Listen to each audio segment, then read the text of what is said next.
This video is about me going to get my second COVID vaccination in the Kho Samui Government Hospital in Mae Nam. But watch it right till the end, because it's also about how much it costs me to live here on Koh Samui on average for a month.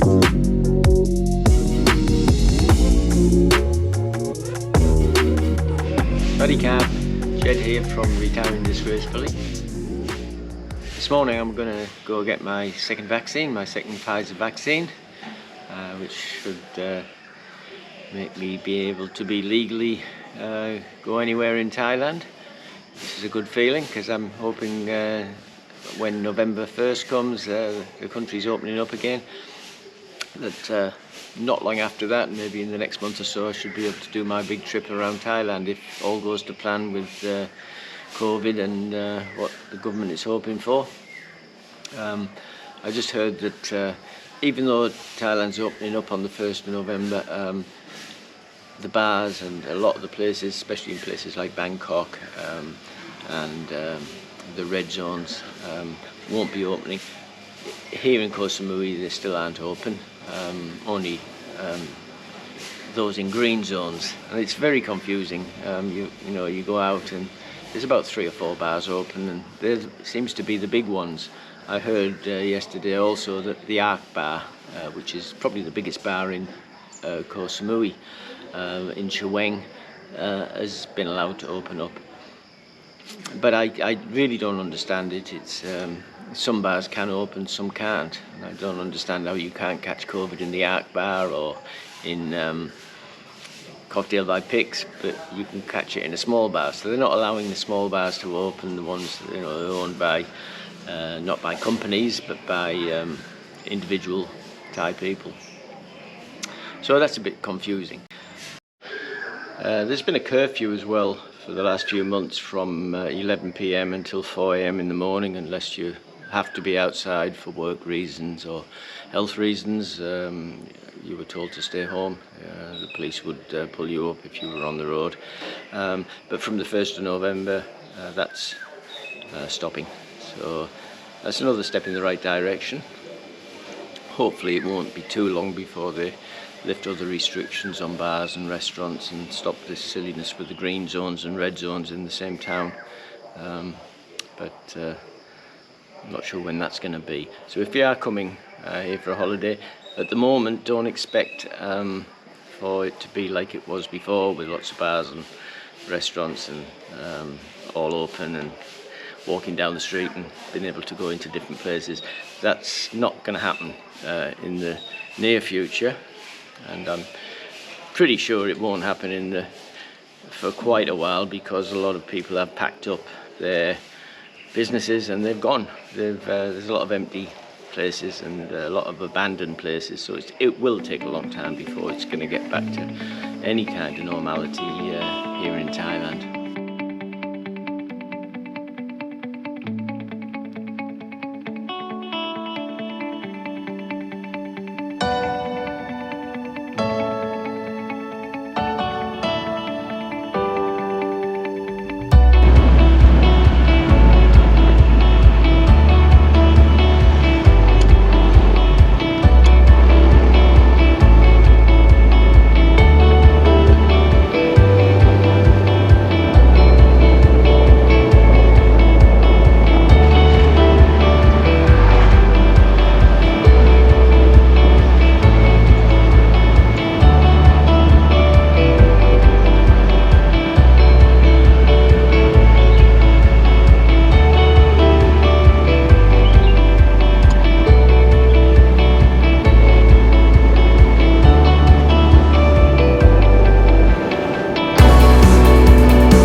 Okay, I'm at Thailand Government Hospital now. Just going to go inside and get my vaccine, but I'll just show you where the hospital's situated. Just like their temples, sometimes their hospitals are in nice places too. This one sits right on the beach here at Mainam. Just starting to rain a little bit here now. Seems the rainy season's coming a little bit late. We didn't get any rain in the August, September, but October we seem to be getting a little bit. But it's only showers. So I'll head into the Ward 10 and go and get my second vaccination. A lot of people say bad things about government hospitals in Thailand, but with my dealings with them, I've never had a problem. I spent 4 days in hospital after a road accident in Phuket, and I was treated very well. Hospitals aren't a little bit shabby compared to Western hospitals, but you can't fault the doctors and nurses, that's for sure. I got very, very good treatment. So we're going here, and I think I have to stop filming. I don't think they like you to film in here.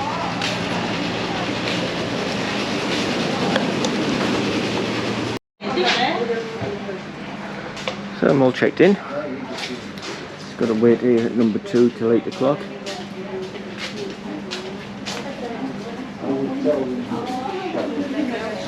All Farang here today. No Thai people.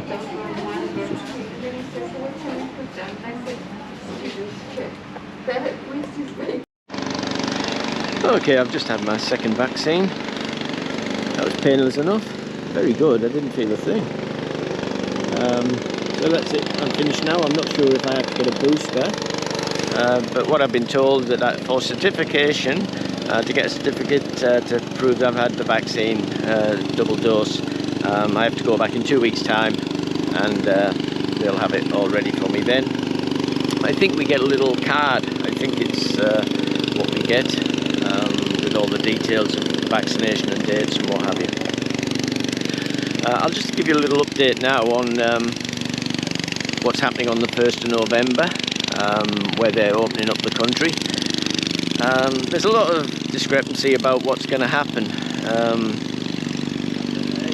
It's all well and good opening the country, but if there's not much to do when you get here, then there's going to be some problems, I think. You know, people that don't really want to spend all that money coming here and just having nothing to do on the night time. Daytime's fine. You can go to the beaches, you can go drive and see some temples and waterfalls. There's plenty to do, but nighttime obviously there's going to be a shortfall of where you can go and what you can do.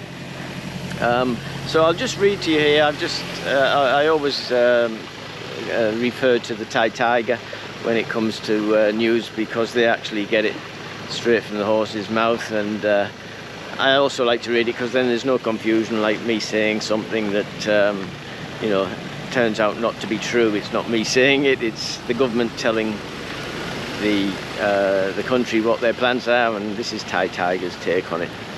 Okay, and what it is, it's about if you're going to open the country, maybe you should think about opening the bars and opening the restaurants so they can do what they're supposed to do, serve food and drink. So I'll read directly from the Thai Tiger. As Thailand prepares to waive quarantine for vaccinated tourists from low-risk countries, the government is coming under pressure to ease some COVID-19 restrictions. In particular, the Bangkok Post reports on calls to allow restaurants to sell alcohol and for nightlife to resume.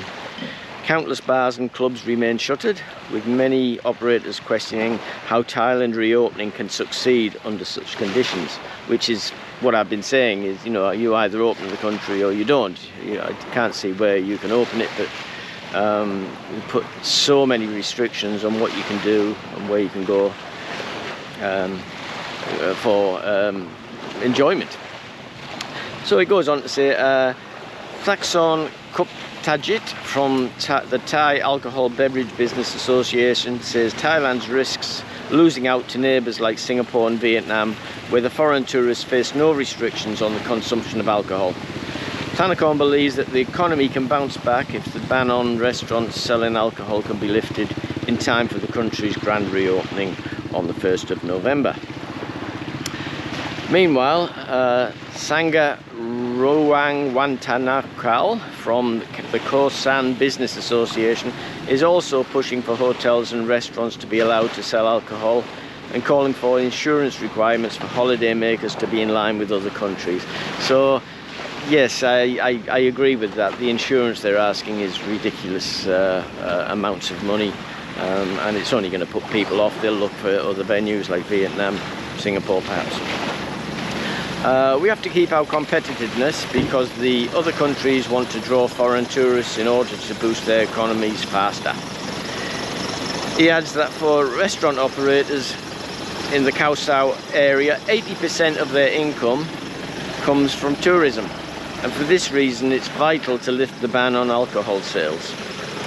If restaurant operators are not allowed to sell alcoholic drinks after the country's reopening, we believe that few food vendors and restaurant operators will resume their business, and Koh Samui will be no different from a cemetery, which is a funny way to put it, but what he's saying is, you know, there's not going to be any, you open up the country without letting people go out and have some enjoyment on a night, there's not going to be many people taking Thailand up on the offer. So a little bit more, Marissa Sukasol Nun Bakadi from the Thai Hotels Association has joined the growing chorus for the alcohol ban to be lifted. She says that Western culture, food is intrinsically linked to alcohol, and having a glass of wine or a beer with dinner is normal. She points out that these are the people Thailand is targeting in its reopening campaign. Meanwhile, the Tourism Council of Thailand carried out a survey during the third quarter of this year, which shows that out of 8 types of tourism-related business, nightlife venues were the only ones to experience 100% drop in revenue compared to pre-pandemic times. So yeah, what they're saying is, Jesus Christ, if you open up the country, let people have a drink with their dinner, let them have a glass of wine. What is wrong with having a glass of wine with your dinner? If you want to, you know, sort of restrict, that's okay. If you say, because you don't want people to get drunk and then maybe spread COVID, then you can restrict, but allow people at least to have a glass of wine with their dinner, or go out and have a couple of beers and relax a little bit. You've got a lovely country, beautiful country, but night times, if you've got to stay in your hotel and go nowhere and do nothing, you're not going to get the tourists coming here. People come here to Thailand for 2 things: these beautiful views and beaches, and the nightlife.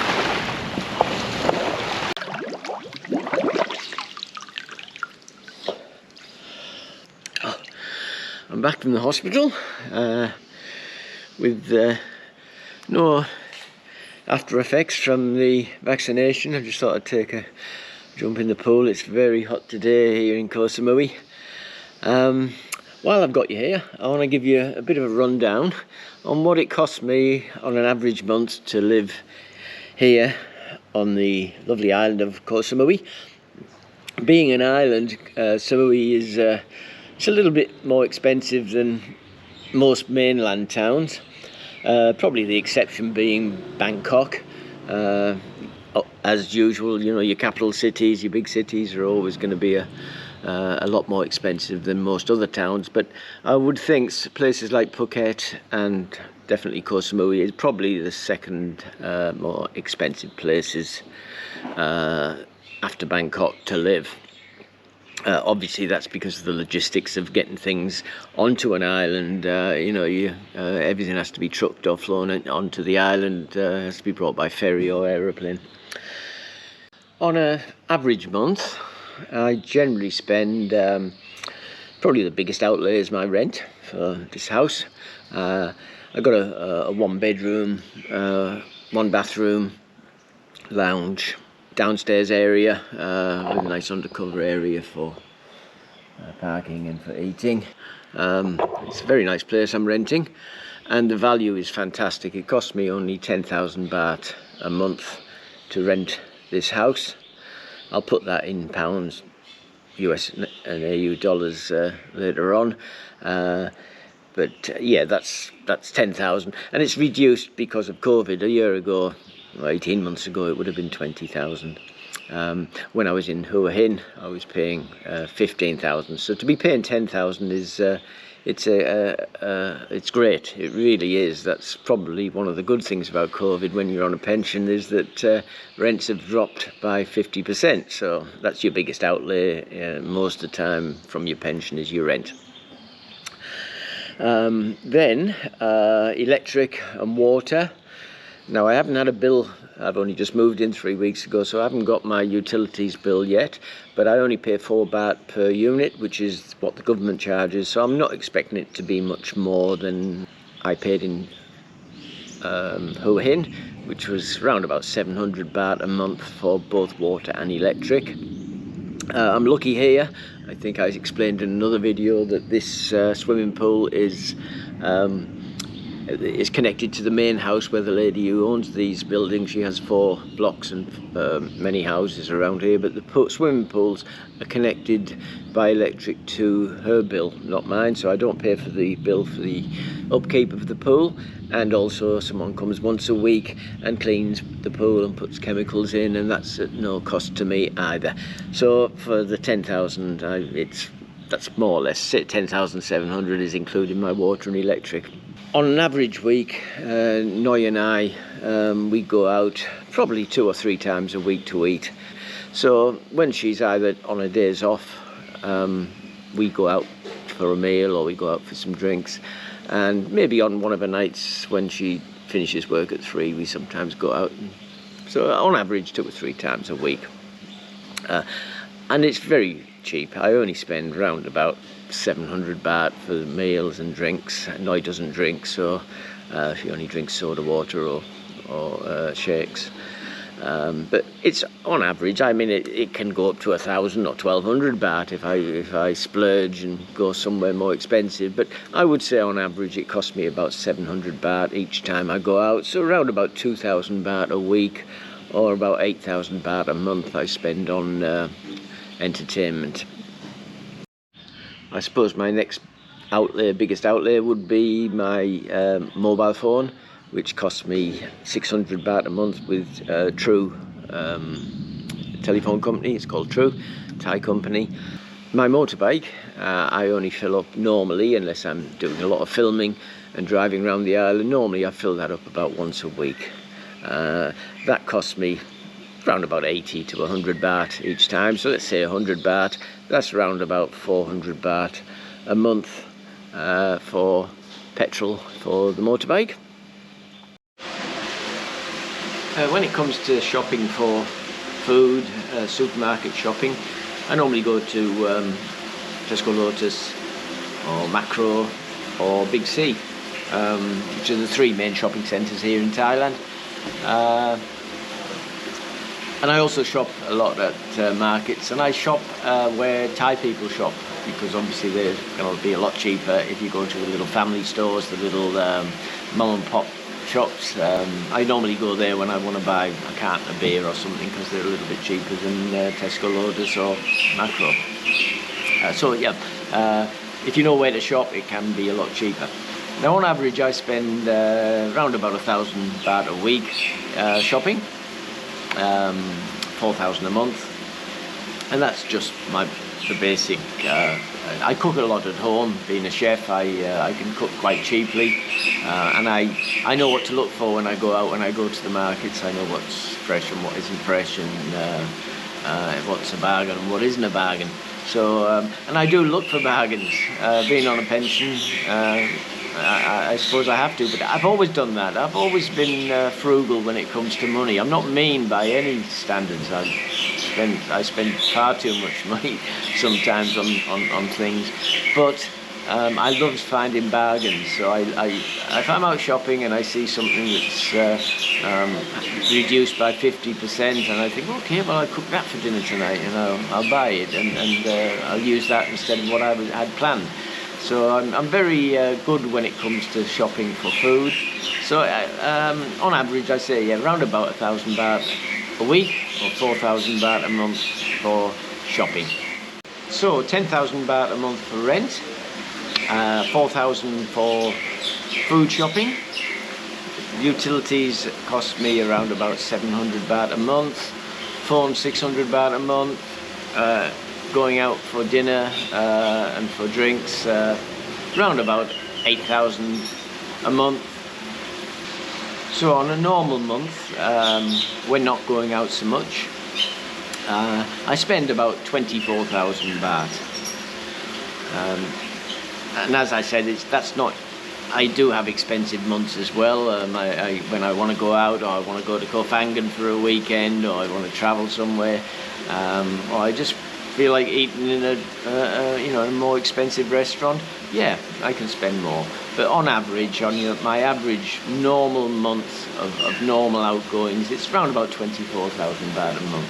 Now, if I was still living in Australia and renting a place in Australia, 24,000 baht wouldn't even cover the rent. I would think I would have to be paying double that in rent alone. So I'm so much better off here, and that is the main factor, or one of the main factors for me staying here, is because I can live a very good life. I can go out and do what I want and travel and eat well, drink well, and I can do it on my pension. If I had to do that in Australia, or I had to do that in the UK,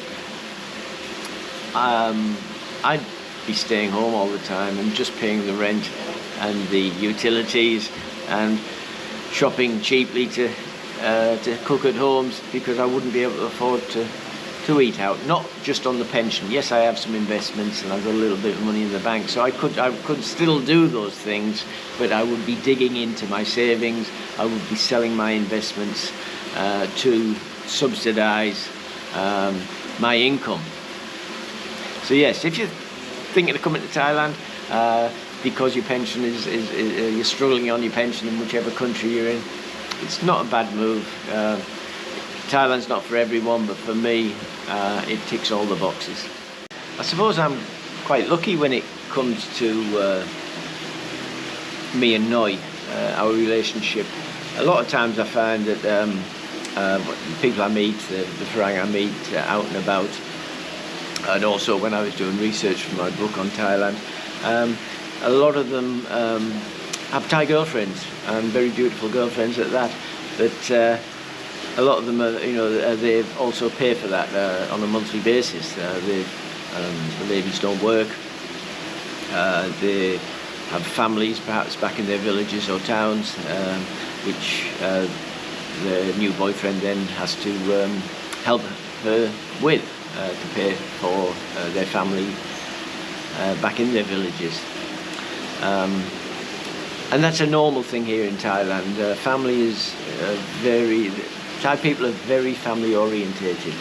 They're very close families, especially the ladies. I'm not sure so much about the men, but I know the ladies, every lady I've met, they've got very strong family ties. And they have to pay for their parents and their children, which is why many of them work in bars. I'll be honest, that's why they leave their villages, because there's no money and they have to make money to support their families. But I've been very lucky in that respect. Noi has a job, she's always worked, she's had businesses as well, but at the moment she works in a gym here in Lamai. And she supports herself. Money she earns is enough to support herself. That's not saying that I don't help her. I do, because that's what Farang do when they're in Thailand. She needs some help with some money, I'm always there to help her. And if her family needs money, it's the same. It's no different. But I don't have to give her 20,000 or 25 or 30,000 baht a month, which I know a lot of Farang do have to do that. I'm lucky in that respect. Having said that, she has nothing to pay out. Before we got together, she had to live in a condo and pay that rent. She had to pay for food. She had to pay for electricity and water. Now, what she earns, her income is hers, and so she's self-sufficient. So I am lucky in that respect, that I don't have a big outlay because I have a Thai girlfriend. Thanks for watching. If you haven't already subscribed, please push the subscribe button and also the thumbs up button. If you're thinking of retiring to Thailand, or living here as an expat or digital nomad, or if you're thinking of taking a long holiday after COVID is finished, take a look at my book, Retire in Thailand Handbook, the first 6 months. It's full of practical advice for people who want to make Thailand their future home.